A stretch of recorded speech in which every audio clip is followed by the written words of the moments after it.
تطلع بيننا في الكواكب كالبدور بل وأشرف منه يا سيدي خير النبي. بسم الله الرحمن الرحيم. السلام عليكم ورحمة الله تعالى وبركاته.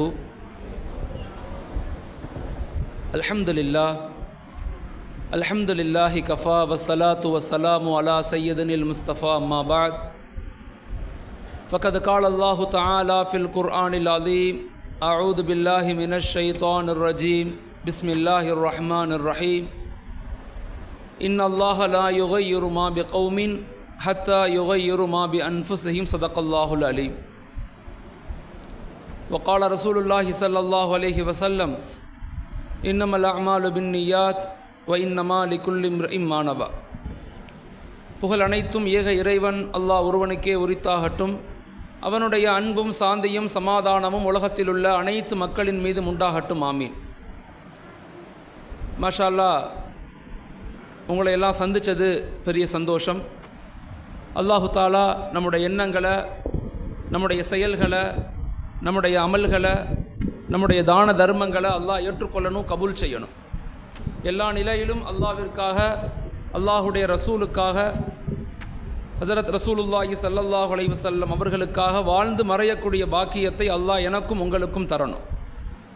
இந்த உலகத்தில் வாழும்போது கண்மணி நாயகம் ஸல்லல்லாஹு அலைஹி வஸல்லம் அவர்களை கனவில் பார்க்கக்கூடிய பாக்கியத்தையும் அல்லாஹ் எனக்கும் உங்களுக்கும் தரணும். இந்த உலகத்தை விட்டு பிரியும் போது அஷ்ஹது அல்லா இலாஹ இல்லல்லாஹ் வ அஷ்ஹது அன்ன முஹம்மதன் அப்துஹு வ ரசூலுஹு என்ற திருக்கலிமாவோடு வாழ்ந்து மறையக்கூடிய பாக்கியத்தையும் எனக்கும் உங்களுக்கும் நம்முடைய வருங்கால சந்ததிகளுக்கும் நஸ்ல்களுக்கும் அல்லாஹு தஆலா ஆக்கி தருவானாக. ஆமீன். மாஷா அல்லாஹ், ஒரு சமூகத்தினுடைய வளர்ச்சியில் பலதரப்பட்ட சேவைகள் இன்றைக்கி சமூகத்தில் நடக்குது. பலதரப்பட்ட மக்கள், உலமாக்கள், பிஸ்னஸ்மேன், பள்ளி நிர்வாகம், படித்தவர்கள், இளைஞர்கள், இப்படி எல்லாருமே சமூகத்துக்கு ஏதாவது சேவைகள் செய்யணும், சமூகத்தை வலிமையாக உருவாக்கணும், நம்ம ஒரு பலமான சமூகமாக மாறணும் அப்படிங்கிறதுக்கு பலதரப்பட்ட முயற்சிகளை, பல செலவுகளை, பல நேரம் காலங்களை கொடுத்து தியாகம் செய்து கொண்டு தான் இருக்கிறாங்க. மாஷா அல்லாஹ், இன்றைக்கி மக்களிடத்தில் பெரிய விழிப்புணர்வு ஏற்பட்டிருக்கு.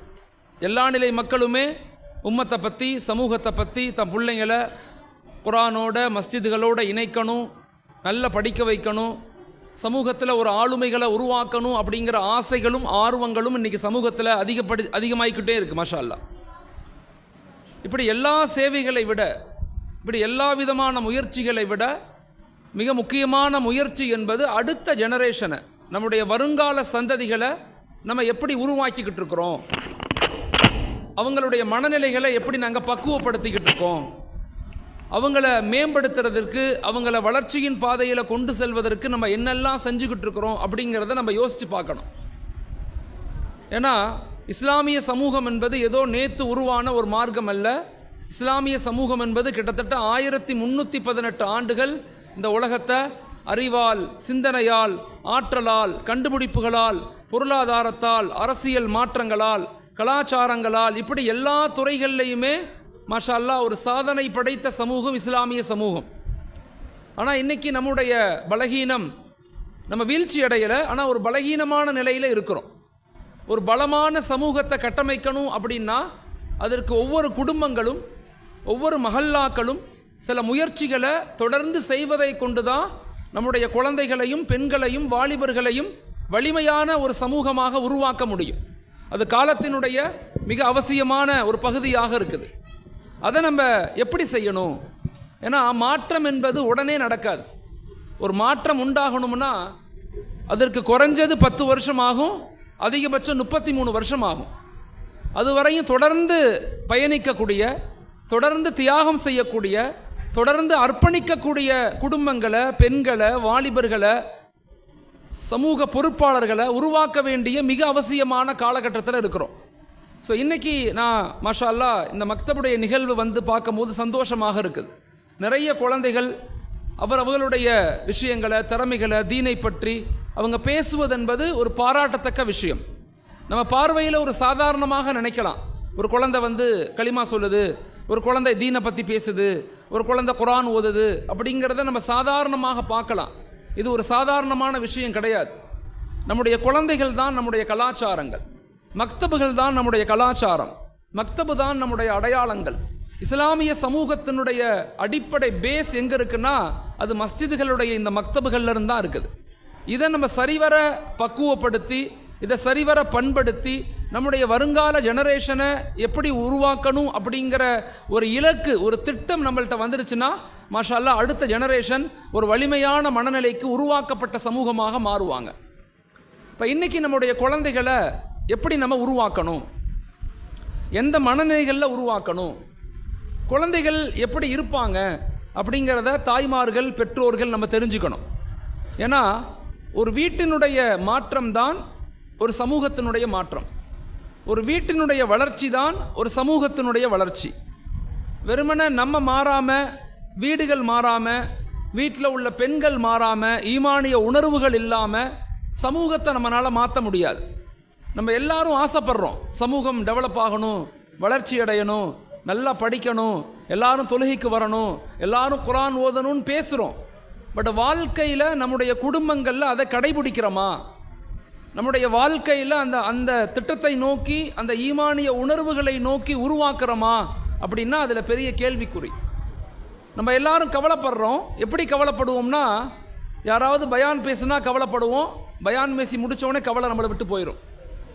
டீ குடிக்கும் போது கவலைப்படுவோம், எங்கேயாவது நியூஸ் பேப்பர் பார்க்கும்போது டீ குடிச்சுக்கிட்டே பார்ப்போம், நம்ம சமூகத்தில் இளைஞர்கள் இப்படி போயிட்டாங்க, பெண்கள் இப்படி போயிட்டாங்க அப்படின்னு கவலைப்படுவோம். டீ குடிச்சு முடிச்சுட்டு அடுத்த பக்கத்தை திருப்போம்னா மறந்து போயிடுவோம். நம்ம ஒரு மாற்றம் ஒரு இன்ஸ்டண்ட்டாக நடைபெறாது. ஒரு எழுச்சிங்கிறது வீடுகளில் நம்முடைய குழந்தைகளை, நம்முடைய குடும்பத்தை எப்படி நாம் உருவாக்கணும். ஆசைகள் இருக்குது, கவலைகள் இருக்குது, உம்மத்தை பற்றி பெரிய யோசனைகளும் இருக்குது. ஆனால் அதை எப்படி நம்ம இம்ப்ளிமெண்டேஷன், எப்படி அமல்படுத்தணும், குறிப்பாக நம்முடைய வருங்கால சந்ததிகளை, குழந்தைகளை எப்படி உருவாக்கணும் அப்படிங்கிறத ஒவ்வொரு மஹல்லாக்களும், அங்கே இருக்கக்கூடிய பெற்றோர்கள், கொஞ்சம் சவுண்டை குறைச்சிருங்கத்தா, அதனால தான் நான் தள்ளி பேசுகிறேன், எக்கோ அடிக்குது, இங்கே விளங்க மாட்டேங்குது பேசுகிறது. நான் பேசுகிறது புரியணும் இல்லை, நான் பேசுகிறது கத்திக்கிட்டே இருந்தேன்னா உங்களுக்கு என்னென்னு புரியாது நான் பேசுகிறது.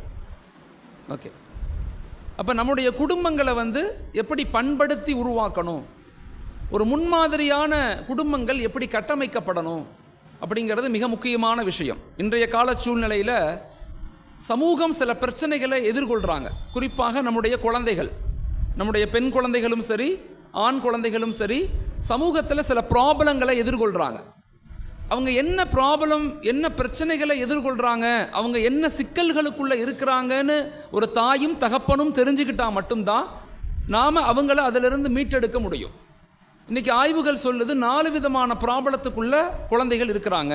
நான் எல்லா இடங்கள்லையும் பெற்றோர்கள்ட்ட பேசும்போது இந்த கருத்தியலை தான் நான் திரும்ப திரும்ப சொல்கிறது.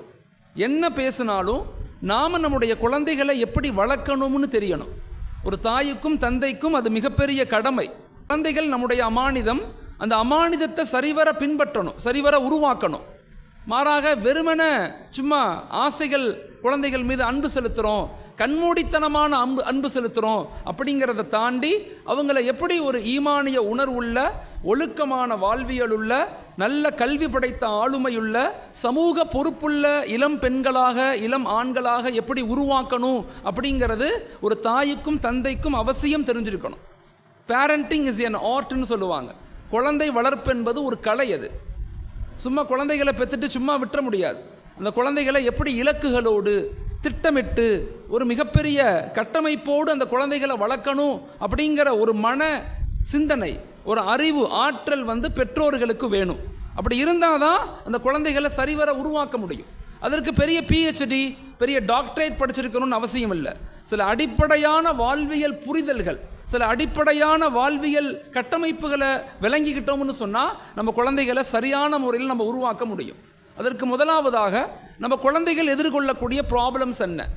ஆய்வுகள் சொல்லுது 1996க்கு பிறகு பிறந்த குழந்தைங்க 2016 வரைக்கும் கிட்டத்தட்ட 20 வருஷம் 1996 2016 குழந்தைகள், இந்த 20 வருஷத்தில் பிறந்த குழந்தைகள் எப்படி இருக்கிறாங்கன்னா, வெளியிருந்து பார்க்கும்போது அறிவாளிகள் மாதிரி இருப்பாங்க.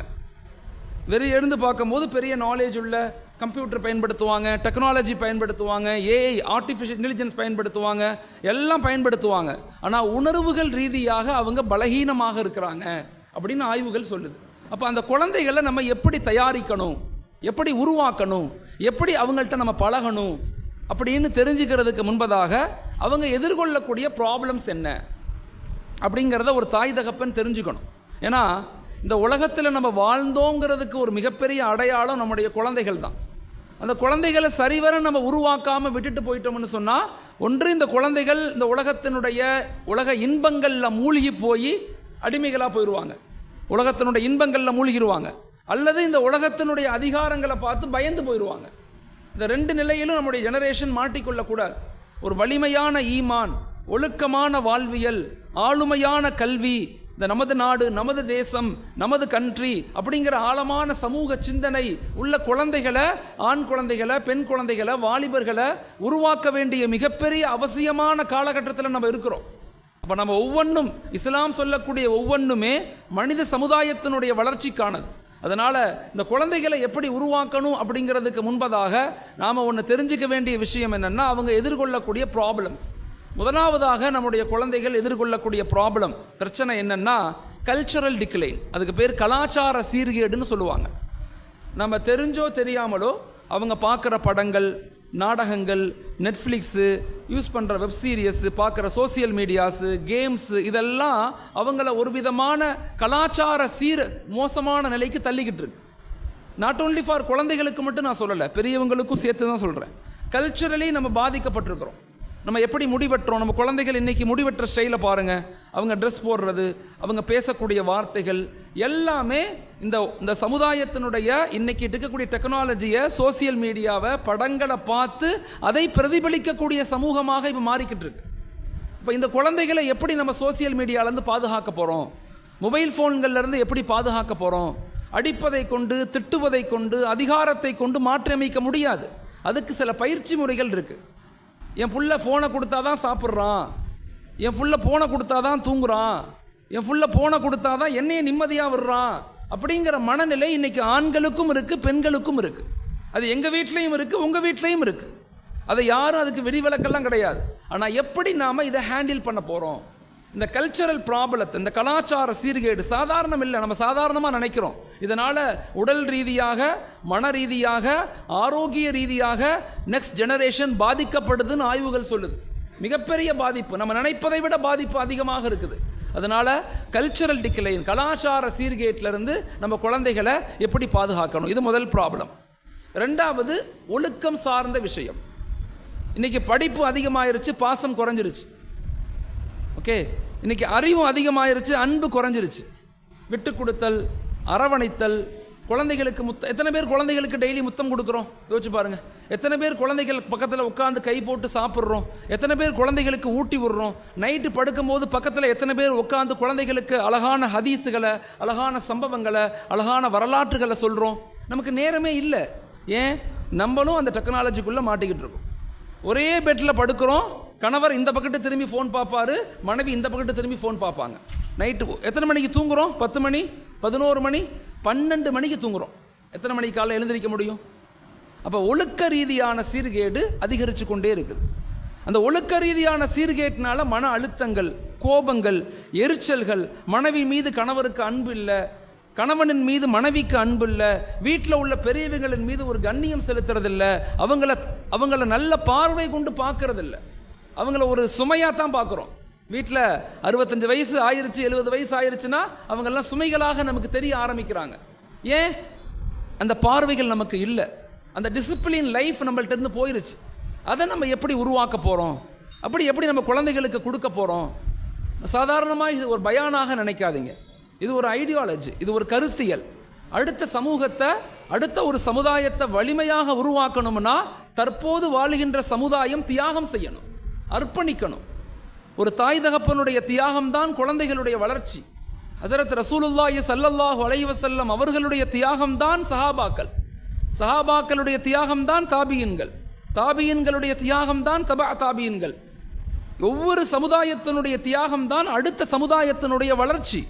நம்ம இன்னைக்கு தியாகமே செய்யாம ஜாலியா என்ஜாய் பண்ணிக்கிட்டு எல்லாருமே இந்த உலகத்தினுடைய இன்பங்கள்ல மூழ்கி கொண்டே இருந்தோம்னா அடுத்த ஜெனரேஷன் அடிமைகளாக தான் வருவாங்க, அல்லது இந்த உலகத்தினுடைய இன்பங்கள்ல மூழ்கி போனவர்களாக தான் வருவாங்க. இவங்களை கொண்டு சமுதாயத்தை பாதுகாக்க முடியாது, இவங்களை கொண்டு ஷரியத்தை நிலைநாட்ட முடியாது, இவர்களை கொண்டு குர்ஆனை உலகத்தில் உயர்த்தி நிப்பாட்ட முடியாது. அப்ப குழந்தை சமுதாயத்தை நெக்ஸ்ட் ஜெனரேஷனை உருவாக்கணும்னா தற்போது வாழ்கின்ற பெரியவங்க, தற்போது வாழ்கின்ற பெண்கள், தாய்மார்கள், தற்போது வாழ்கின்ற இளைஞர்கள் தயவு செய்து வாழ்க்கையினுடைய தத்துவங்களை புரிந்து கொள்ளுங்க. ஷரியத்தினுடைய இஸ்லாத்தினுடைய வாழ்க்கையினுடைய யதார்த்தத்தை புரிஞ்சு கொள்ளுங்க. இப்போ குழந்தைகளை எப்படி உருவாக்கணும்னு நம்ம தெரிஞ்சுக்கணும். அப்போ ரெண்டாவது, குழந்தைகள் எதிர்கொள்ளக்கூடிய ப்ராப்ளம் என்னன்னா ஒழுக்க ரீதியான ப்ராப்ளம். அன்பு, விட்டு கொடுத்தல், பாசம், மன்னித்தல், இரக்கத்தன்மை, சகிப்புத்தன்மை இதெல்லாம் குறைஞ்சு போச்சு. சுய கட்டுப்பாடும் இல்லை, பொது கட்டுப்பாடும் இல்லை. தனி மனித சுய கட்டுப்பாடு குறைஞ்சிக்கிட்டே வருது. பொது கட்டுப்பாடு, மற்றவங்கள்ட்ட எப்படி நடந்துக்கணும், characteristic development, personality development and characteristic ரெண்டுமே நம்மள்ட்ட இன்னைக்கு இல்லை. நம்மளை நாமே கட்டுப்படுத்த முடியல, நம்மளை நாமே கட்டுப்படுத்த தெரியலைன்னா சமூகத்தை எப்படி நம்ம உருவாக்க முடியும்? உருவாக்க முடியாது. ஒரு பெற்றோர்கள் தன்னை கட்டுப்படுத்த தெரியல, பக்குவப்படுத்த தெரியலைன்னா அடுத்த ஜெனரேஷனை எப்படி உருவாக்க முடியும்? மனைவியும் டாக்டர், கணவனும் டாக்டர் சேர்ந்து வாழலை, ரெண்டு பேரும் நல்லா படிக்கிறாங்க, பெரும் பெரும் படிச்சவங்க, ஆனால் வாழ்க்கையை இன்பமா வாழ முடியுதா? இல்லை. 60% குடும்பங்களில் டிஸ்பியூட், பிரச்சனை. ஏன்? அந்த ஒழுக்கம் சார்ந்த, அன்பு சார்ந்த, விட்டு கொடுத்தல் சார்ந்த அப்படிங்கிற வாழ்க்கை முறை குறைஞ்சு போச்சு. மூணாவது மிக முக்கியமான விஷயம் உடலியல் சார்ந்த பலகீனம். உணவு முறைகளில் சரியான பழக்க வழக்கங்கள் நம்மகிட்ட இல்லை. 100 முஸ்லீம்களில் 36 முஸ்லீம்கள் இன்னைக்கு நோயாளிகள். 100 பேர்த்தில் 36 பேர் நோயாளி. இன்னைக்கு நம்முடைய வீடுகளில் இருக்கக்கூடிய சம்பாத்தியத்தில் 100 ரூபா சம்பாதிக்கிறோம்னா 18 ரூபாயிலிருந்து 30 ரூபா வரைக்கும் மருத்துவத்துக்கே செலவு செய்கிறோம். எந்த ஹாஸ்பிட்டலுக்கு போனாலும் தொப்பியும் புர்காவும் தான் அதிகமாக இருக்கும். சின்ன சின்ன வயதில் இளம் மவுத்துகள் அதிகமாகுது. நம்முடைய உடல் சார்ந்த ஆரோக்கியம் சார்ந்ததுக்கு முக்கியத்துவம் கொடுக்கறதில்ல. நைட்டு 12 மணிக்கு பிரியாணி சாப்பிட்றது. சமுதாயம் எப்படி வளரும்? இந்த சமுதாயத்தை எப்படி வலிமையான கட்டமைப்பில் கொண்டு வர முடியும்? அவர் பாடி இஸ் அவர் அமானா. நமது உடல் நமது அமானிதம், அதை பாதுகாக்கிறோமா? அதை யோசிச்சு பாருங்க. இஸ்லாமிய சமூகத்தினுடைய இளைஞர்கள், நான் வருத்தப்பட்டு சொல்கிறேன், பல கிராமங்களுக்கு போகிறேன், நைட்டு 10 மணிக்கு மேலே தான் 10 பேராக நிற்கிறான் முக்கத்தில். எதுக்கு நிற்கிறானே தெரியல. உடலியல் சார்ந்த பலகீனம், மனம் சார்ந்த பலகீனம், ஆரோக்கியம் சார்ந்த பலகீனம். இது நாட் ஓன்லி ஃபார் முஸ்லீம் கம்யூனிட்டிக்கு மட்டும் சொல்லலை, முழு உலகத்தினுடைய சமுதாயத்துக்குமே இந்த பிரச்சனை. ஆரோக்கியத்தின் மீது கவனம் இல்லாமல் நம்ம இருக்கிறோம். ஆரோக்கியத்தின் மீது கவனம் செலுத்தணும். நாலாவது, இந்த சமூகம் எதிர்கொள்ளக்கூடிய ப்ராப்ளம்ஸ் என்ன? இந்த வருங்கால ஜெனரேஷன் எதிர்கொள்ளக்கூடிய ப்ராப்ளம் என்னன்னா ஸ்ட்ரெஸ், மன அழுத்தம். சின்ன சின்ன குழந்தைகளுக்கெல்லாம் மன அழுத்தம் அதிகமாகுது. ஏன்னா ஒரு பேரண்ட்டு குழந்தைகளை எப்படி ஹேண்டில் பண்ணுறதுன்னு தெரியல. நல்லா யோசிச்சு பாருங்க. நம்மெல்லாம் சின்ன பிள்ளையா இருக்கும்போது நான் அடிக்கடி சொல்லுவேன், நான் சின்ன பிள்ளையா கிட்டத்தட்ட ஒரு 6-7 வயசு, 4வது 2வது 3வது 5வது படிக்கும்போது, சின்ன பிள்ளையா இருக்கும்போது எங்கள் அம்மா என்னை கட்டி போட்டு தான் வச்சுருப்பாங்க வீட்டில். ஏன்னா வீட்டை விட்டு ஓடிடுறது, இப்படியே தெருக்களில் போய் விளையாட போயிடுறது, தெருவா சுத்த போயிடுறது. அதனால் என்ன செய்வாங்க, எங்கள் அம்மா கட்டி போட்டு வச்சுருவாங்க. மதியம் சாப்பிட்ட பிறகு எங்கள் அம்மா அடுப்படிக்கு போனோடனே நம்ம போய் கட்டா ஊற்றிட்டு வெளியே ஓடிடுவோம். தெரியும் வீட்டுக்கு போனால் அடி விழுகும் தெரியும். விளையாண்டு சாயந்தரம் வீட்டுக்கு வந்தால் அடி விழுகும். 6 மணி 7 மணிக்கு தான் வீட்டுக்கு வர்றது. வந்தால் வீட்டில் டமால்னு அடி விழுவும், செம்ம அடி விழுவும். அடித்த பிறகு உட்காந்து அழுவோம் நம்ம. எங்கள் அம்மா அடிச்சுக்கிட்டே அந்தம்மாவும் அழுவும், எங்கள் அம்மா என்னை அடிச்சுக்கிட்டு அந்தம்மாவும் அழுவும். அழுதுட்டு நைட்டு சாப்பாடு, தம்பி வா சாப்பிட்லான்னு வந்து உட்காந்துருவோம் பக்கத்தில், கோச்சிக்க மாட்டோம். ஆனால் இந்த பிள்ளைங்க அப்படி கிடையாது. ஒரு திட்டிட்டீங்கன்னா அந்த பிள்ளை உங்கள் பக்கத்துலேயே 3 நாள் வராது.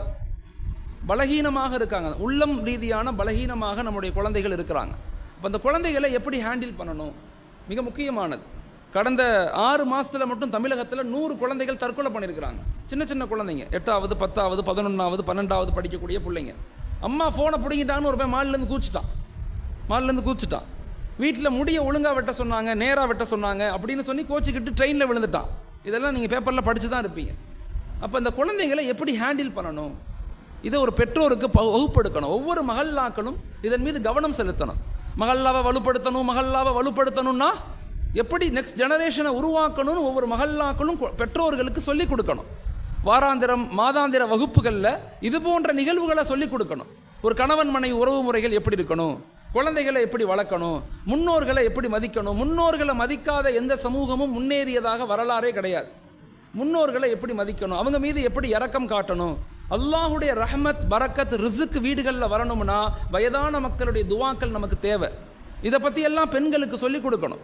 அப்போ இந்த 4 விதமான ப்ராப்ளத்தை இன்னைக்கு சமுதாயம் எதிர்கொள்ளுது, நெக்ஸ்ட் ஜெனரேஷன் எதிர்கொள்ளுது. நம்ம காலமே இப்படி இருக்குன்னா யோசிச்சு பாருங்க, அடுத்த 20 வருஷம் 30 வருஷம் கழிச்சு இந்த குழந்தைகளுடைய நிலைமைகள் எப்படி இருக்கும், வருகின்ற குழந்தைகள் நிலைமைகள் எப்படி இருக்கும்னு யோசிச்சு பாருங்க. இப்போ அதுக்கு நாம நம்மளை தயார் செய்யணும், அதுக்கு பயப்படக்கூடாது. அதுக்கு நாம என்ன செய்யணும், அதுக்கு நம்ம என்ன மாதிரி வாழ்க்கை முறைகளை அமைச்சுக்கணும், ஒரு முன்மாதிரியான குடும்பங்கள் எப்படி இருக்கணும், இந்த ரோல் மாடல் ஃபேமிலி. ஓகே, இந்த ரோல் மாடல் ஃபேமிலி அப்படிங்கிறது ஒரு 6 விஷயங்களை பின்பற்றணும். ஒரு 6 விஷயங்களை நீங்கள் பின்பற்றினீங்கன்னா ஒரு ரோல் மாடல் ஃபேமிலியாக நீங்கள் உருவாயிருவீங்க. முன்மாதிரியான குடும்பம், மாஷா அல்லாஹ், அந்த குடும்பம் எல்லாத்துக்குரிய பார்வையிலே மாஷா அல்லாஹ் சிறந்த குடும்பமாக இருப்பாங்க. ஒரு முன்மாதிரியான குடும்பத்தினுடைய முதல் பகுதி என்ன, ஒரு தாய், ஒரு தகப்பன், குறிப்பாக பெண்கள். ஏன்னா ஒரு பெண்ணுடைய மடிதான் ஒரு குழந்தையினுடைய முதல் பள்ளிக்கூடம். நம்ம என்னதான் ஆண்கள் எவ்வளவு கூட்டம் போட்டு பேசினாலும் என் பிள்ளையும் உங்கள் பிள்ளையும் வளர்க்குறது நம்ம மனைவிமார்கள் தான், நம்ம பெண்கள் தான். அந்த பெண்களுக்கு அதை புரியாமல், ஈமானிய உணர்வு இல்லாமல், அல்லாஹுடைய பயம் இல்லாமல், இஸ்லாத்தினுடைய தொடர்பு இல்லாமல், குர்ஆனுடைய தொடர்பு இல்லாமல் ஒரு சாதனை படைக்கக்கூடிய ஒரு குழந்தை சமுதாயத்தை உருவாக்க முடியாது. அப்போ ஒரு சிறந்த குடும்பங்கள் இருக்கணும். ஒரு சிறந்த குடும்பத்துக்கு என்ன செய்யணும், 6 விஷயங்கள் பின்பற்றப்படணும். ஒரு ரோல் மாடல் ஃபேமிலி. ஒன்று, அந்த குடும்பத்தில் முதல்ல ஈமானிய வலுவுள்ள குடும்பமாக இருக்கணும். குரானிக் ஃபேமிலின்னு சொல்லுவாங்க. Kronig family. சமீபத்தில் நான் சிங்கப்பூர் போயிட்டு வந்தேன் ஒரு ப்ரோக்ராமுக்காக வேண்டி. அங்கே ஒரு நிகழ்வு, சிங்கப்பூர் தமிழ் முஸ்லீம் ஃபெஸ்டிவல்னு பெருசாக நடத்துகிறாங்க, அரசாங்கம் நடத்துகிறாங்க. அதில் ஒரு ஃபேமிலி வந்தாங்க. ஒரு ஃபேமிலி, கணவன் மனைவி, 2 பெண் குழந்தைங்க, 3 ஆண் குழந்தைங்க, கிட்டத்தட்ட 7 பேர். முதல்ல கணவர் அந்த அத்தா ஆரம்பிக்கிறார், ஒரு குர்ஆன் ஆயத்தை ஓதுறார். அப்படியே மெதுவாக ஓதிக்கிட்டே வர்றார். அவர் ஓதி முடிக்கும் போது அந்த குர்ஆன் ஆயத்தில் அந்த அம்மா எடுத்து ஓதுது. அந்த அம்மா ஓதிக்கிட்டே வருது. அப்படியே ஒரு மகன் எடுத்து ஓதுறான், அப்புறம் இன்னொரு மகன், அப்புறம் இன்னொரு மகள், அப்புறம் இன்னொரு மகன். 7 பேருமே ஹாஃபிஸ். வீட்டில் 7 பேருமே ஹாஃபிஸ். அந்த குடும்பத்துக்கு குரானிக் ஃபேமிலின்னு ஒரு அவார்டு கொடுக்குறாங்க சிங்கப்பூரில். அந்த ஃபேமிலிக்கு குரானிக் ஃபேமிலி. நான் இங்கே வந்திருக்கிற தாய்மார்கள், தகப்பன்மார்கள்ட்ட கேட்குறேன், இந்த குழந்தைங்கள்லாம் குரான் ஓதுறாங்க, நம்ம குரான் ஓதுறோமா? ஏன் புள்ள குரான் ஓதுது, நான் குரான் ஓது தெரியுமா? குரான் தெளிவாக ஓதுறனா? அந்த மகரத் சிஃபாத், அந்த எழுத்துக்கள் உச்சரிப்புகளை சரியாக ஓத முயற்சிக்கிறானா? முயற்சிக்கணும். ஒரு முன்மாதிரியான ஃபேமிலியினுடைய முதல் அடிப்படையை ஈமானிய தொடர்பு, தொழுகையின் தொடர்பு, நபியினுடைய முஹப்பத்தினுடைய தொடர்பு, குர்ஆனுடைய தொடர்பு, இது இருந்தால் போதும். ஒன்று, வலிமையான ஈமான் அந்த குடும்பத்தில் இருக்கணும். அல்லாஹுடைய தொடர்பு சரியாக இருக்கணும். அந்த ஈமானை ஸ்ட்ராங் செய்யணும். ஈமான் தான் நம்முடைய வளர்ச்சி, ஈமான் தான் நம்முடைய முன்னேற்றம், ஈமான் தான் நம்முடைய பாதுகாப்பு, ஈமான் தான் நம்முடைய எல்லா விதமான உருவாக்கத்துக்கும் காரணம். ஈமானிய உணர்வில்லாத அறிவு, ஈமானிய உணர்வில்லாத பொருளாதாரம், ஈமானிய உணர்வில்லாத கல்வி அது ஆற்றலாக மாறாது, உலகத்தில் அழிவைத்தான் கொடுக்கும். முதல்ல நீங்கள் அதை புரிஞ்சுக்கணும். என்னதான் காசு பணம் இருந்து, எவ்வளவுதான் பிள்ளைங்களுக்கு சொத்து சேகம் சேர்த்து வச்சு, எவ்வளவுதான் நீங்கள் அவங்கள படிக்க வச்சாலும் ஒரு நேரம் வரும், அவன் சொல்லுவான், நீ என்னத்தை எனக்காக பண்ணன்னு கேட்பான். எப்போ ஒரு குழந்தைக்கு நீங்கள் இல்மை கொடுக்குறீங்களோ, ஒழுக்கத்தை கொடுக்குறீங்களோ, அல்லாஹுடைய பயத்தை, அல்லாஹுடைய தொடர்பை, நபியினுடைய முஹப்பத்தை, குர்ஆனுடைய தொடர்பை கொடுக்குறீங்களோ, if you give Quran, Quran will give all. நீங்கள் குர்ஆனை கற்றுக் கொடுங்கள், குர்ஆன் அனைத்தையும் கற்றுக் கொடுக்கும். அதுக்கு தான் இந்த மக்தப், அதுக்கு தான் தீனியாத். கடந்த அன்வாரு சுஃபா தீனியாத் கிட்டத்தட்ட 27 வருஷமாக தமிழகம் முழுக்க இதை தான் சொல்லுது. ஒரு வலிமையான சமூக கட்டமைப்பு உருவாக்கப்படணும் அப்படின்னா அந்த குடும்பம் ஈமானுடைய குடும்பமாக மாறணும், நபியினுடைய சுன்னத்துகளை பின்பற்றக்கூடிய குடும்பமாக மாறணும், குர்ஆனுடைய தொடர்புடைய குடும்பமாக மாறணும், முன்னோர்கள் இமாம்கள் அவர்களுடைய வாழ்க்கையை, தியாகத்தை அறிந்தவர்களாக மாறணும். அதுதான் ஒரு முன்மாதிரி குடும்பத்தினுடைய அடிப்படை. ஒரு மரம் இருக்குன்னு வச்சுங்களேன், அடிக்கடி நான் ஒரு 1000 தடவை இந்த உதாரணம் சொல்லியிருக்கிறேன். ஒரு மரம் இருக்குன்னா அந்த மரத்தினுடைய வேறு ஸ்ட்ராங்காக இருந்தால் தான் தண்டு ஸ்ட்ராங்காக இருக்கும். ஒரு மரத்தினுடைய வேறு ஸ்ட்ராங்காக இருந்தால் தான் அதிலிருந்து வரக்கூடிய கிளைகள் ஸ்ட்ராங்காக இருக்கும். ஒரு மரத்தினுடைய வேறு ஸ்ட்ராங்காக இருந்தால் தான் அதிலிருந்து வரக்கூடிய கனிகளும் பழங்களும் இனிப்பானதாக இருக்கும். ஆனால் வேறு கண்ணுக்கு தெரியுமானா கண்ணுக்கு தெரியாது. ஒரு குடும்பத்தினுடைய ஈமான், ஒரு குடும்பத்தினுடைய அல்லாஹுடைய தொடர்பு, ஒரு குடும்பத்தினுடைய நபியினுடைய முஹப்பத், ஒரு குடும்பத்தினுடைய குர்ஆனுடைய ஓதுதல், தொழுகை, இபாதத், இதை கொண்டுதான் அந்த குடும்பம் என்ற வேர் ஸ்ட்ராங்காக மண்ணுக்குள்ள பதியும். அப்படி இல்லைன்னா சீக்கிரமே சாஞ்சிரும். இன்னைக்கு 60% குடும்பங்கள்ல பிரச்சனைகள் இருக்குது அப்படின்னா, எந்த குடும்பத்தில் ஈமானிய பற்றாக்குறை இருக்குதோ, நபியினுடைய சுன்னத்துகள் இல்லையோ, குர்ஆனுடைய தொடர்புகள் இல்லையோ, அந்த குடும்பம் தான் நரகத்தினுடைய வாழ்க்கையை வாழ்றாங்க.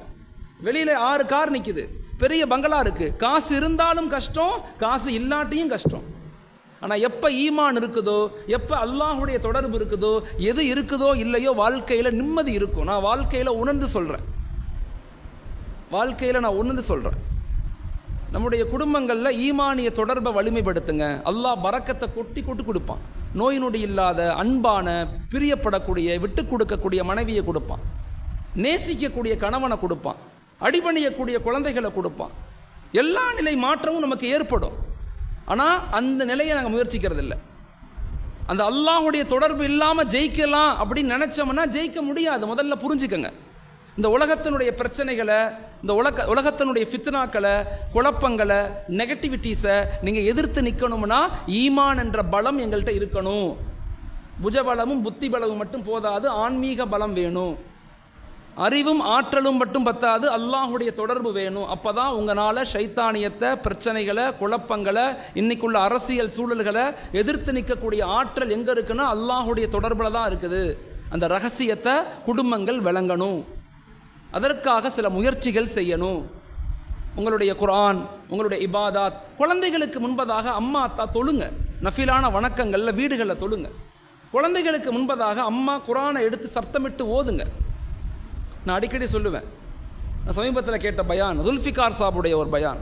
நக்ஷபந்தி தரீக்கத்தினுடைய மிகப்பெரிய ஒரு ஷேக், அவங்க மிகப்பெரிய ஒரு ஆலிம், உலகத்தில் வாழக்கூடிய மிகப்பெரிய ஒரு பெரிய ஒரு ஆன்மீக தந்தைன்னு சொல்லக்கூடிய அளவுக்கு உண்டானவங்க இமாம் துல்ஃபிகார் சாப். அவங்க நிறைய புத்தகங்கள், ஸ்பீச்சுகள்லாம் கேட்டிருப்பீங்க. ரொம்ப அழகாக பேசுவாங்க. அவங்க ஒரு பயானில் சொல்கிறாங்க, அல்லாஹு தாலா இன்னைக்கு எனக்கு உலகத்தில் இவ்வளோ பெரிய ஆற்றலை, அறிவை, சிந்தனையை, இவ்வளவு புகழ்ச்சியை கொடுத்துருக்கிறான். இதெல்லாம் எனக்கு கிடைக்கப்பட்டது என்னுடைய அறிவை கொண்டோ, என் திறமையை கொண்டோ, என் படிப்பை கொண்டோ கிடையாது, எங்கள் அம்மாவுடைய துவாவை கொண்டு தான் சொல்கிறாங்க. எங்கள் அம்மாவுடைய துவா. எங்கள் அம்மாவுக்கு 7 பிள்ளைங்க. அவங்க சொல்கிறாங்க, எனக்கு எங்கள் அம்மாவுக்கு 7 பிள்ளைங்க. எங்கள் அம்மா தஹஜத்தில் எந்திரிச்சு தொழுதுட்டு துவா செய்யும் போது ஒவ்வொரு குழந்தையுடைய பேர் சொல்லி துவா செய்வாங்க. அல்லாட்ட ஒவ்வொரு குழந்தையினுடைய பேர் சொல்லி துவா செய்வாங்க. நாங்கள்லாம் படுத்திருப்போம். அப்போ நான் எதிர்பார்த்துக்கிட்டே இருப்பேன், எங்கள் அம்மா எப்போ என் பேரை சொல்லுவாங்கன்னு சொல்லி. எங்கள் அம்மா உடனே கையேந்தி துல்ஃபிகார் அப்படின்னு அல்லாட்ட என் பேரை சொல்லி துவா கேட்கும் போது நான் ஓடி போய் எங்கள் அம்மா மடியில் படுத்துக்குவேன். 3 மணிக்கு தஹஜத் நேரத்தில் எங்கள் அம்மா எப்போ எனக்கு துவா செய்வாங்கன்னு எதிர்பார்த்துக்கிட்டே இருப்பேன். நான் ஓடி போய் எங்கள் அம்மா மடியில் படுத்துக்குவேன்.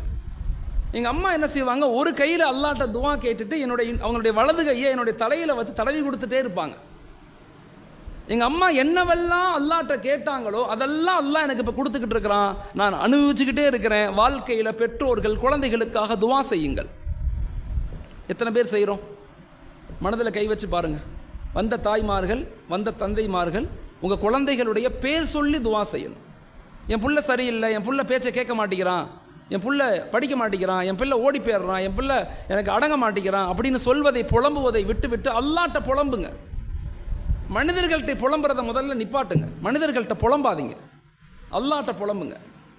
மனிதர்கள்ட்ட சந்தோஷத்தை வெளிப்படுத்துங்க. நீங்கள் புலம்புதலை மனிதன் விரும்புகிறான். நீங்கள் புலம்புனீங்கன்னா சந்தோஷப்படுவான் மனுஷன். வாடிக்கிட்டே புலம்பு அப்படின்னு சொல்லுவான். ஆனால் அல்லாஹ் அப்படி அல்ல. நம்முடைய ஒரு சொட்டு தண்ணீர் அழுகையை அல்லாஹ் வந்துடுச்சுன்னா அல்லாஹ் தாங்க மாட்டான். அல்லாஹ் மனிதனை அவ்வளவு விரும்புகிறான். ஆனால் அவன்கிட்ட புலம்ப மாட்டேங்கிறோம், அவன்கிட்ட பேச மாட்டேங்கிறோம், அவன்கிட்ட அழுக மாட்டேங்கிறோம். மனிதர்கள்ட்டையும் இல்லாதவங்கள்ட்டையும் போய் தேவையில்லாத கருத்துக்களை பேசிக்கிட்டு இருக்கோம். அதனால் எப்பயுமே முன்மாதிரி குடும்பத்தினுடைய முதல் பகுதி வலிமையான ஈமான குடும்பங்களில் கொண்டு வாங்க. 2வது ஒரு முன்மாதிரியான குடும்ப கட்டமைப்புக்கு மிக முக்கியமானது கணவன் மனைவி உறவு முறைகள். அன்பாக பேசுங்க, அரவணைச்சிருங்க, சந்தோஷமாக இருங்க. குழந்தைகளுக்கு முன்பதாக ஒருத்தவங்களை நேசித்து காட்டுங்க. ஒரு கணவன் மனைவியை நேசித்து காட்டுங்க, ஒரு மனைவி கணவரை நேசித்து காட்டுங்க. அந்த நேசம் குழந்தைகளுக்கு முன்பதாக வெளியாகணும். அப்படி வெளியாகும் போது அந்த குழந்தை அம்மாவை கண்ணியமாக பார்க்கும், அத்தாவை கண்ணியமாக பார்க்கும். குறிப்பாக நான் சொல்கிறேன், எல்லா தாய்மார்களுக்கும் சொல்லுவேன், வீடுகளில் குழந்தைகள்கிட்ட நீங்கள் பேசும்போது அத்தாவை பற்றி உயர்வாக பேசுங்க. தயவு செய்து நான் சொல்கிறேன், தயவு செய்து அத்தாவை பற்றி உயர்வாக பேசுங்க. அத்தா நமக்காக எவ்வளோ கஷ்டப்படுறாங்க, நமக்காக இரவு முழுக்க முழிச்சிருக்கிறாங்க, நிறைய உழைக்கிறாங்க, நமக்காகத்தான் ஊர் ஊராக அலைகிறாங்க அப்படின்னு அத்தாவை பற்றி உண்டான உணர்வுகளை உயர்வுகளை குழந்தைகளுக்கு சொல்லிக் கொடுக்கணும். அதே போல் ஒரு அத்தா ஒரு அம்மாவை பற்றி குழந்தைகளுக்கு உயர்வை சொல்லிக் கொடுக்கணும். அம்மா நமக்காக எவ்வளோ கஷ்டப்பட்டு சமைக்கிறாங்க, நமக்காக துணி துவைச்சி கொடுக்குறாங்க, நம்மளை கேர் பண்ணிக்கிறாங்க, உடம்பு சரியில்லைன்னா நம்மளை பக்கத்தில் இருந்து பார்த்துக்கிறாங்க. யார் பண்ணுவா? அம்மா தானே பண்ணுவாங்க. அம்மாட்ட நம்ம கண்ணியமாக இருக்கணும், அம்மாவுக்கு உதவி செய்யணும், அம்மாவுக்கு நிறைய துவா செய்யணும் அப்படின்னு ஒரு அத்தா தன் குழந்தைக்கு அம்மாவை பற்றி உயர்வாக சொல்லிக் கொடுங்க. எத்தனை பேர் நாங்கள் பேசுகிறோம் இதெல்லாம்? நிறைய பயான்கள் கேட்கத்தானே செய்கிறோம். பயானுக்கு பஞ்சம், பயான் நிறைய இருக்குது. அது இந்த காலத்து நெட்டை திறந்தா கொட்டு கொட்டுன்னு கொட்டுது பயான். அதனால் வாழ்க்கையில் எதை அமல் செய்கிறோம், யதார்த்த லைஃப் எப்படி இருக்குது, அதை நம்ம எப்படி புரிஞ்சுக்கிறோம் அப்படின்னு தயவு செய்து கொஞ்சம் பெரியவங்க யோசிங்க, தாய்மார்கள் யோசிங்க. அதனால் நான் இரண்டாவதாக ஒரு முன்மாதிரியான ஃபேமிலிக்கு மிக முக்கியமானது கணவன் மனைவியினுடைய அந்நியுன்னியமான சந்தோஷமான இன்பமான விட்டு கொடுத்தல், மன்னித்தல், அழகான வார்த்தைகள். இந்த வாழ்க்கையை குழந்தைகளுக்கு முன்பதாக வாழ்ந்து காட்டுங்க. அந்த குழந்தை உங்களை நேசிப்பாங்க.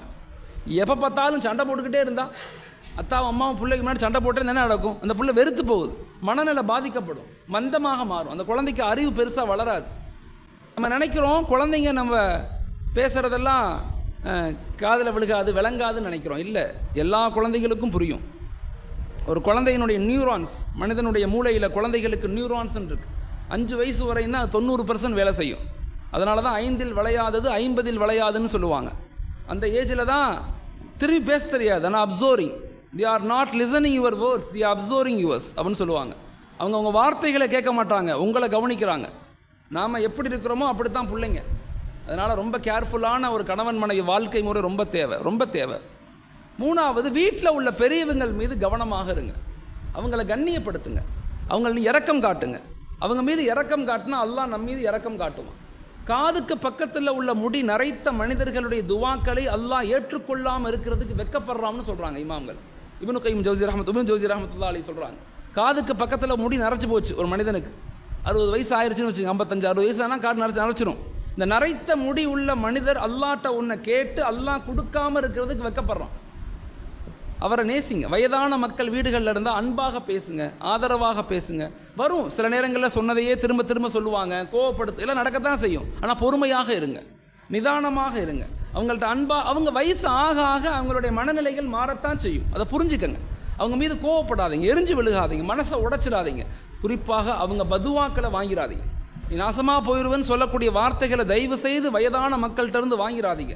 குறிப்பாக நான் பெண்களுக்கு சொல்கிறேன், நீங்கள் நல்லா இருக்குதா மட்டும்தான் உங்கள் குழந்தைங்க நல்லா இருப்பாங்க.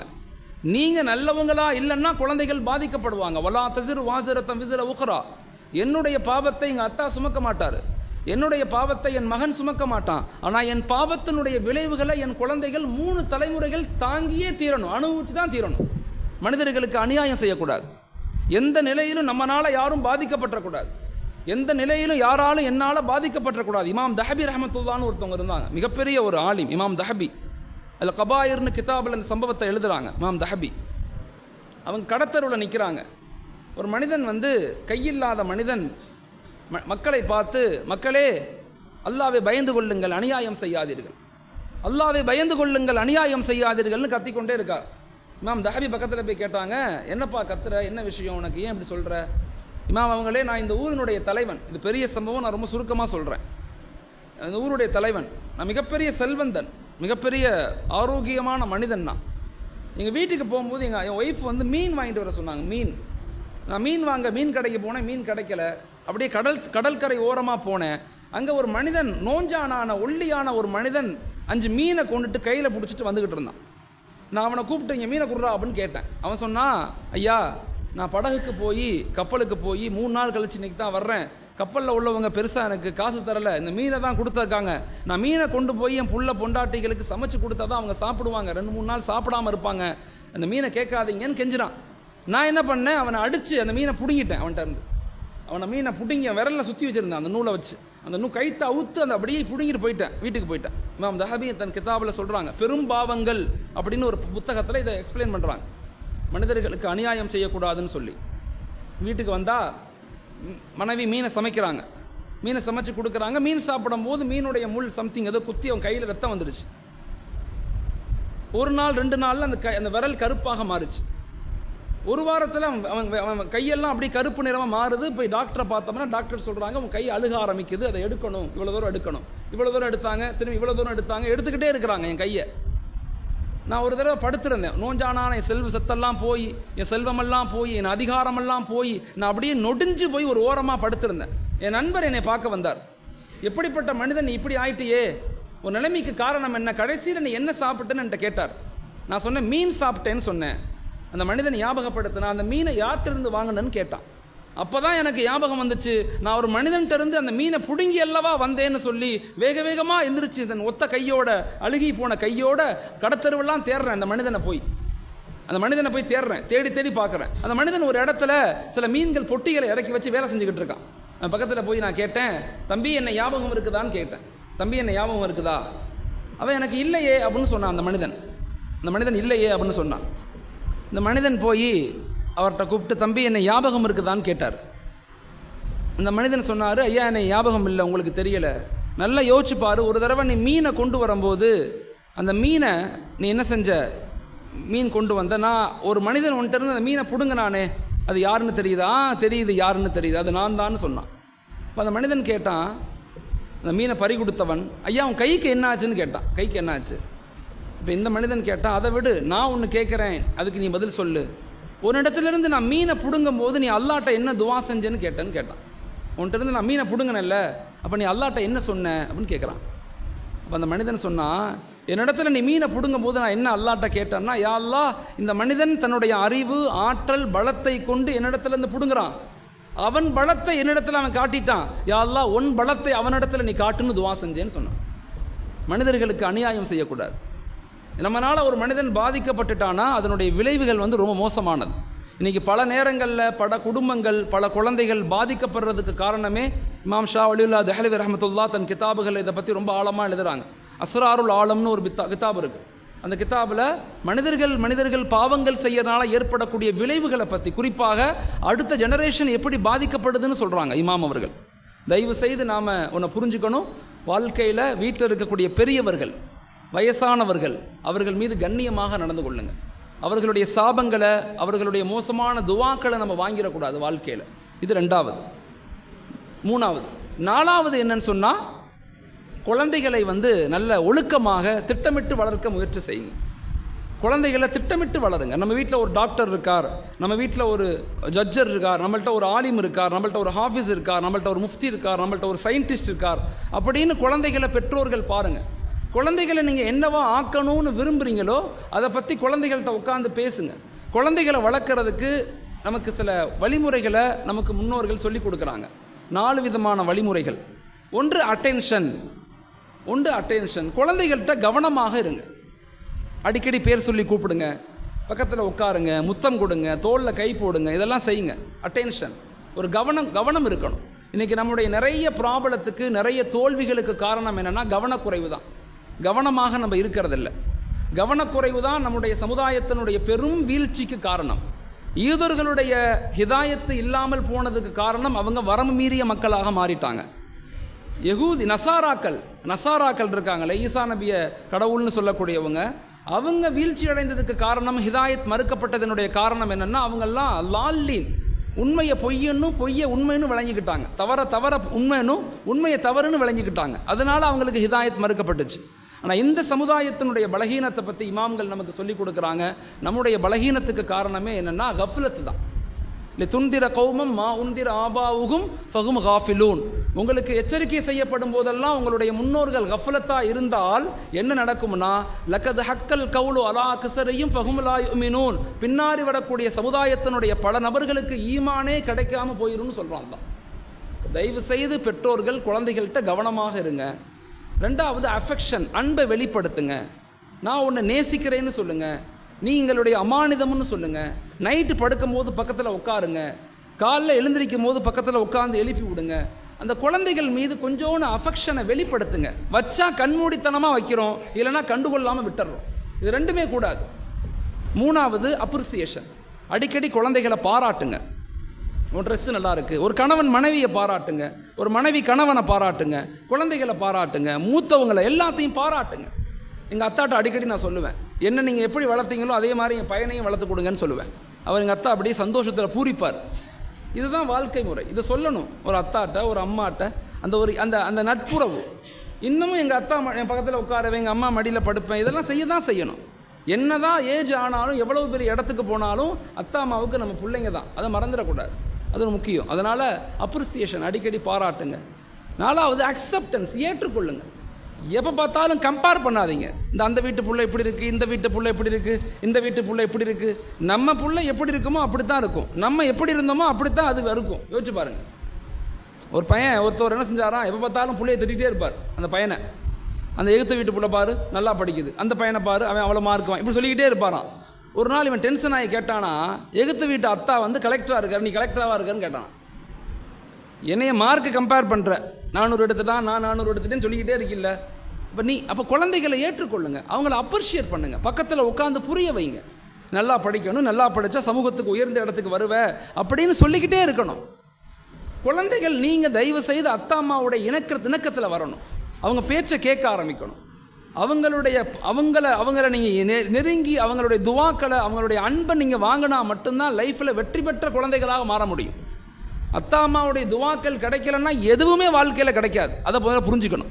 அதனால் இந்த மாதிரி குழந்தைகள் வளர்ப்பின் மீது ஒரு குடும்பம் கவனமாக, ஒன்று வலிமையான ஈமானை கொடுக்கணும், 2வது கணவன் மனைவி அன்பாக பரஸ்பரமாக விட்டு கொடுத்து வாழணும் முன்மாதிரியான குடும்பத்துக்கு, 3வது மிக முக்கியமாக பெரியவர்கள் மீது கண்ணியமாக இரக்கமாக நடந்து கொள்ளணும், 4வது குழந்தைகளை சரிவர நல்ல முறையில் ஒழுக்கமாக, வலிமையான ஈமான், ஒழுக்கமான வாழ்வியல், நல்ல கல்வியை கொடுக்கணும். என்னதான் உங்களுக்கு கஷ்டம் இருந்தாலும் குழந்தைகளை படிக்க வச்சிருங்க தயவு செய்து. நான் சொல்கிறேன், ஏன்னா படிப்பை கொண்டு தான், கல்வியை கொண்டு தான் நம்முடைய உரிமைகளை, நம்முடைய சுதந்திரங்களை, நம்முடைய கலாச்சாரங்களை, நம்முடைய வரலாறுகளை நம்ம பாதுகாக்க முடியும், இல்லைன்னா பாதுகாக்க முடியாது. 5வது நல்ல ஆரோக்கியத்தை கொடுங்க குழந்தைகளுக்கு. நல்ல ஆரோக்கியமான வாழ்க்கை, நல்ல உணவு முறைகள், காலையில் சீக்கிரம் எழுந்திருக்கிறது, நைட்டு சீக்கிரம் படுக்கிறது, இதெல்லாம் வாழ்க்கையில் பின்பற்ற முயற்சி செய்யுங்க. 10 மணி 11 மணி 12 மணி வரை நாடகத்தை பார்த்துட்டு 11 மணிக்கு தோசை கொடுத்துட்டு 12 மணிக்கு படுத்தீங்கன்னா இந்த புள்ள காலை எழுந்து எப்படி ஸ்கூலுக்கு போவான்? 8:30 மணி 9 மணிக்கு தூங்கிடணும். என்ன நடந்தாலும் இதை ஒரு வாழ்க்கையில் குடும்பங்களில் பின்பற்ற தெரியலைன்னா அது என்ன குடும்பம்னு நான் கேட்குறேன். என்ன குடும்பம் அது? என்னதான் வேலை இருக்கட்டும். நான் ஒருத்தவங்க வீட்டுக்கு போனேன், ஒரு கிறிஸ்துவ ஃபேமிலி, நான் ஆச்சரியப்பட்டு சொல்கிறேன், கிறிஸ்துவ ஃபேமிலி. அவரும் வேலைக்கு போகிறாரு, அந்த அம்மாவும் வேலைக்கு போகுது, 2 பேருமே கவர்மெண்ட் ஜாபில் இருக்காங்க, 2 பேருமே கவர்மெண்ட் ஜாப், ப்ரெஷரான வேலை. நான் அவங்க வீட்டில் நைட்டு தங்குறேன், என் ஃப்ரெண்டு அவர் வீட்டில் தங்குறேன். 8 மணி 7:45 அந்த அம்மா அந்த 3 பிள்ளைங்க, அவங்களுக்கு 3 பிள்ளைங்களுக்கு சாப்பாடு கொடுத்து சாப்பிட சொல்லுது. உட்காந்து சாப்பிட்றாங்க, அந்த அம்மா இந்த 3 பிள்ளைங்க சாப்பிட்றாங்க. சாப்பிட்றதுக்கு முன்பதாக அழகாக சாப்பாடை வச்சு 3 பேரையும் உட்கார வச்சு எல்லாரும் கையை பிடிச்சி ப்ரே பண்ணுறாங்க.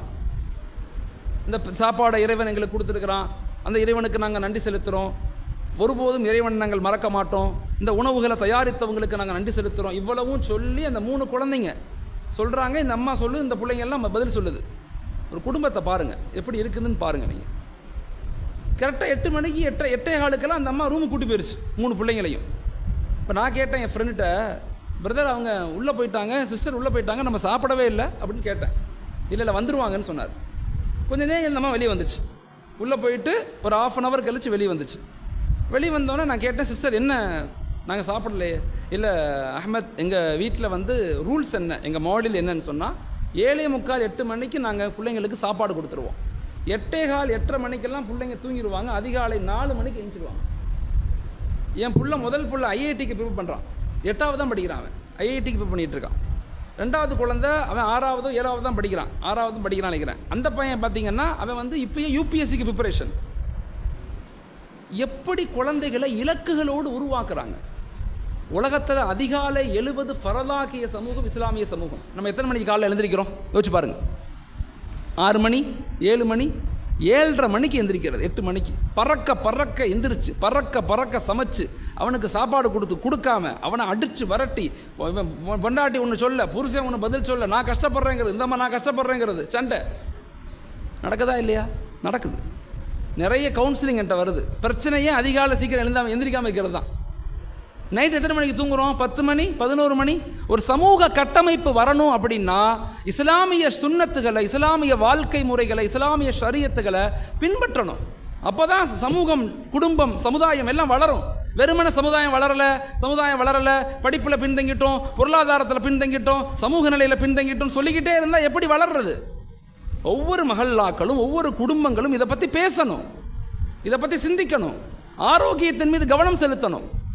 எனக்கு ஆச்சரியமாக இருக்கு, எப்படி சாப்பிடணும்னு உலகத்துக்கு சொல்லிக் கொடுத்த மார்க்கம் இது.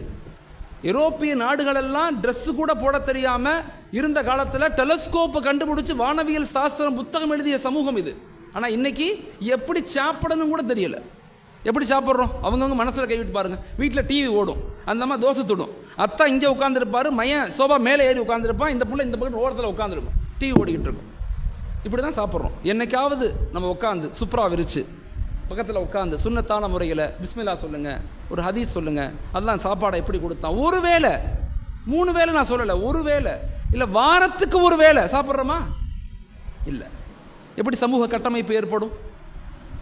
சமூக கட்டமைப்புங்கிறது தீனை பின்பற்றுவதை கொண்டு தான் ஏற்படும், ஷரியத்தை பின்பற்றுவதை கொண்டு தான் ஏற்படும். இதை ரொம்ப ஆழமாக புரிஞ்சுக்கணும். அதனால் 5வது மிக முக்கியமான விஷயம், ஆரோக்கியமான வாழ்க்கைக்கு முக்கியத்துவம் கொடுக்கணும் ஒரு ஃபேமிலி. 6வது, சமூக பொறுப்புள்ள குடும்பமாக இருக்கணும். சமூக பொறுப்பு, இது நமது நாடு, இது நமது தேசம், இது நமது மக்கள், இது நமது மண், இந்த நாட்டினுடைய வளர்ச்சியில், இந்த நாட்டினுடைய உருவாக்கத்தில் பங்கு பெறக்கூடிய சமுதாயத்தை வலுப்படுத்தணும் அப்படின்னு உணர்வு ரீதியான மக்களை, குழந்தைகளை உருவாக்கணும். சமூக பொறுப்பு, சோசியல் ரெஸ்பான்சிபிலிட்டி. இந்த 6 நிலைகளை கொண்டு தான் ஒரு குடும்பம் முன்மாதிரியான குடும்பமாக, ரோல் மாடல் குடும்பமாக வரும். இதெல்லாம் செய்யணும்னா சில குவாலிட்டிஸை ஆண்களும் பெண்களும் வச்சுக்கணும். ஒன்று, மக்கள்கிட்ட அன்பாக பேசுங்க, அதிகாரமாக பேசாதீங்க. ஒரு ஆணும் சரி பெண்ணும் சரி எல்லாத்துட்டையும் அன்பாக, சிரித்த முகமாக இருங்க. நிறைய பேர் சிரிக்கிறதே இல்லை. டாக்டர்கிட்ட போனால், நீகோப்புன்னு ஒரு ஹாஸ்பிட்டல் சென்னையில், அவர் சொல்கிறார், மௌலானா உங்கள் சமுதாயத்துக்கு சிரிக்க சொல்லிக் கொடுங்க மௌலானா. வரக்கூடிய நோயாளிகள்லாம் பிரெயின் ஸ்ட்ராம் ஆகுது, பிளட் கிளட்டு பிரச்சனை, ஹார்ட் அட்டாக். ஏன் காரணம் என்ன? மன அழுத்தம், ஸ்ட்ரெஸ்ஸு அப்படின்னு சொல்கிறாங்க. டாக்டரே சொல்கிறாங்க, உங்கள் சமுதாயத்துக்கு சிரிக்க சொல்லிக் கொடுங்க. எப்போ பார்த்தாலும் உருன்னு இருந்தால் என்ன செய்யறது? ஒரு சஹாபி கேட்டாங்க, யா ரசூலல்லாஹ், நான் உங்கள் கூட சொர்க்கத்தில் இருக்கணும், என்ன செய்யணும்? நபி அழகாக சொன்னாங்க, மக்கள்கிட்ட சிரித்து பேசி என் கூட சொர்க்கத்தில் இருக்கலான்னு சொன்னாங்க. மனைவிட்ட சிரித்து பேசுங்க, குழந்தைகள்கிட்ட சிரித்து பேசுங்க, பார்க்குறவங்கள்ட்டெல்லாம் முகம் மலர்ச்சியாக இருங்க. தபஸ்ஸும், சிரித்த முகமாக சில இருந்திருக்காங்க, ஹதீஸ் வருது, சிரித்த முகமாக இருங்க. 2வது, எல்லாத்தையும் ஏற்றுக்கொள்ளுங்க, வாழ்க்கையை ஏற்றுக்கொள்ளுங்க. கிடைக்காத ஒன்று, இல்லாத ஒன்று, அவருக்கு அது கிடச்சிருச்சு, இவருக்கு எது கிடச்சிருச்சு, எனக்கு ஒன்றும் கிடைக்கலையே நினச்சி இருக்கிற வாழ்க்கையை நரகமாக மாற்றிக்கக்கூடாது.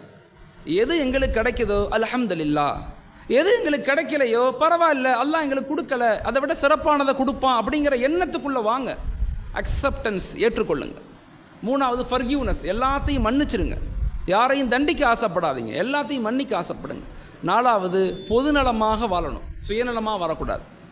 நான் நல்லா இருந்தால் பத்தாது, என் மகள்லாம் நல்லா இருக்கணும்.